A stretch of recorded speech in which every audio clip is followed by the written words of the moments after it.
ang pang-apat na sandata na binigay sa atin ng Diyos laban kay Satanas at sa kanyang mga kampon ay Shield of Faith.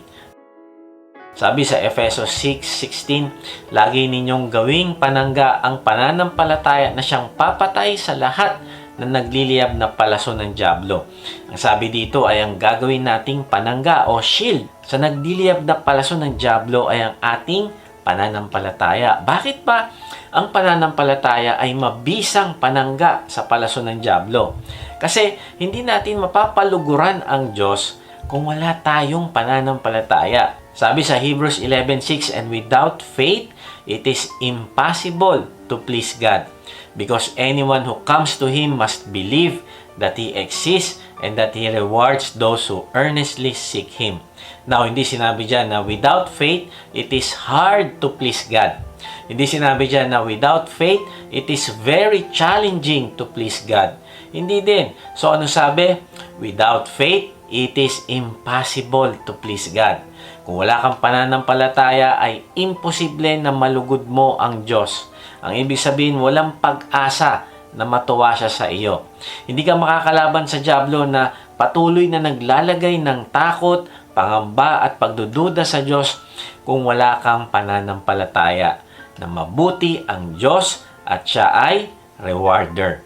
Sabi sa verse, He rewards those who earnestly seek Him. Ang ibig sabihin ay hindi mo mararanasan yung faithfulness niya na kumilos sa buhay mo kung palagi mong paiiralin ang pagsuway dahil natakot ka at nagduda ka sa pinangako niya sa iyo.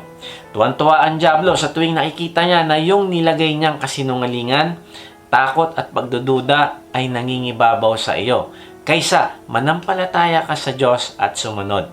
Noong araw ay nagsisimula pa lang kami sa aming negosyo at bago ko pa lang din nakikilala ang Panginoong Yesus. Sabi niya sa akin sa Matthew 6:33 na kung uunahin ko siya ay ibibigay niya ang lahat ng aming pangangailangan. At hindi ko kailangan mag-alala. At doon nagsimula yung journey ko na ibasa yung aking magiging desisyon sa pananampalataya at pagsunod sa Kanya. Araw-araw ay nakikipag-usap ako sa Kanya upang mas makilala ko siya at malaman kung paano ko siya masusunod sa aking buhay. Tapos sumali ako sa Biblical Foundation tuwing Wednesday. Kaya lang may mga pagkakataon na may mga order kami na kailangan namin gawin pag Wednesday ng gabi upang ma-deliver namin ito ng Thursday. At dahil nag-uumpisa pa lang kami, ang dyablo ay nagpapadala ng kanyang palaso sa akin. Ano yon? Pangamba na kung hindi namin ito madi-deliver kinabukasan ay magka-cancel ang customer. At kahit yung aming staff ay nagsabi na huwag kami umattend ng Biblical Foundation dahil nga siya ay sinasama ko din sa Bible study. Pero naalala ko yung sabi ng Diyos na without faith, it is impossible to please God. Kaya sabi ko, hindi pwedeng mas importante yung Bible study kaysa dito sa ginagawa natin. At kapag inuna natin siya, ay ipapakita niya sa atin kung gaano siya ka-faithful and true enough. Sa halip na mabawasan kami ng customers, ay pinagpala pa kami ng Diyos. Pinarami niya pa ng mas marami yung aming customers na hindi mangyayari kung hinayaan ko ang palason ng dyablo na tumama sa akin o manaig ang kanyang pandaraya sa akin, na magduda sa katapatan ng Diyos, na tuparin kung ano yung sinulat niya sa kanyang salita. May mga pagkakataon na kailangan namin magtrabaho ng linggo dahil may di-deliver kami ng Monday. Pero sabi ng Diyos, 6 days you work, 1 day you rest. At dahil dito, sabi ko sa aking staff, walang magtatrabaho ng Sunday. Magpahinga tayo at mag-worship. Bagamat naroon pa rin yung palason ng dyablo na pangamba na baka malugi kami o baka hindi na ako makapagpasweldo ng tao o kulangin ang mga pangangailangan, ay tinuruan ako ng Diyos na magtiwala sa Kanya, na gawin kong panangga sa palaso ang pananampalataya. Sabi ko, Lord, kung ikaw ay mabuti, kung ikaw ay tapat, hindi ko pala kailangan matakot na sumunod sa iyo. So, hahakbang po ako ng may pananampalataya.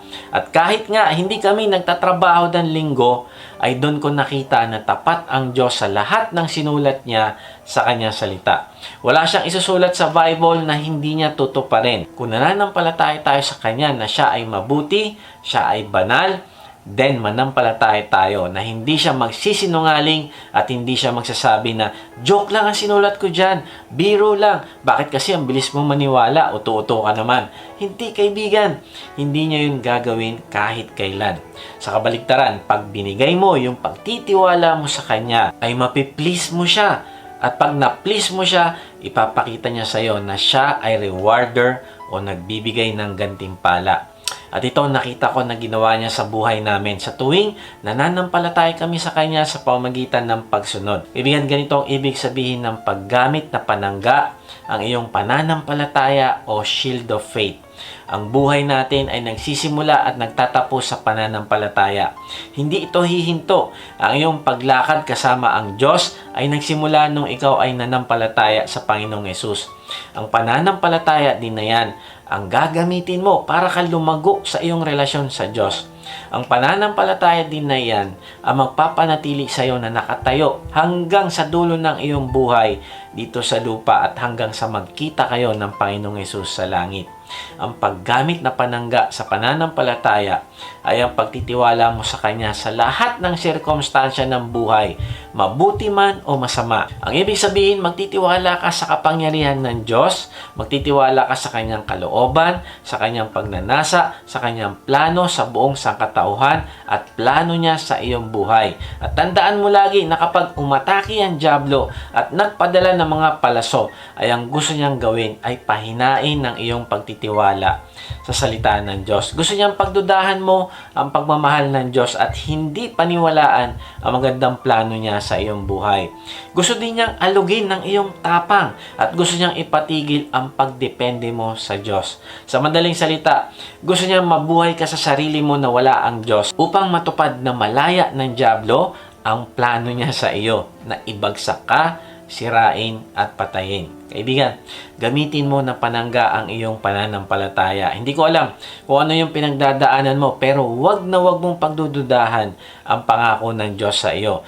Wag na wag mong susundin kung anong nararamdaman mo at kung anong nasa isip mo, lalo na kung hindi ito naka-align sa sinabi ng Diyos sa Kanyang salita. Sasanggain mo ang kasinungalingan ng pananampalataya mo na mahal ka ng Diyos at mabuti ang plano niya para sa iyo. Kapag ginagamit mo ang pananampalataya bilang panangga sa palaso ng dyablo, ay lumalakas ka at mahihirapan ng dyablo na sirain ang buhay mo. Si Abraham na matanda na at ang asawa naman ay baog at matanda na rin, ay sa halip na manghina at magduda sa pangako ng Diyos na siya ay magkakaanak, ay lalo pa itong lumakas. Now, bakit siya lumakas? Basahin natin sa Roma 4:18-21. Hindi siya nag-alinlangan sa pangako ng Diyos, sa halip lalo siyang lumakas dahil sa kanyang pananampalataya at nagpuri pa sa Diyos. Lubos siyang naniwala na tutuparin ng Diyos ang ipinangako nito. Ayon sa talata ay bakit daw lumakas si Abraham? Lumakas siya dahil sa kanyang pananampalataya. Kaibigan, palagi kang magiging talunan ng dyablo kung hindi mo gagamitin ang iyong pananampalataya laban sa kanya.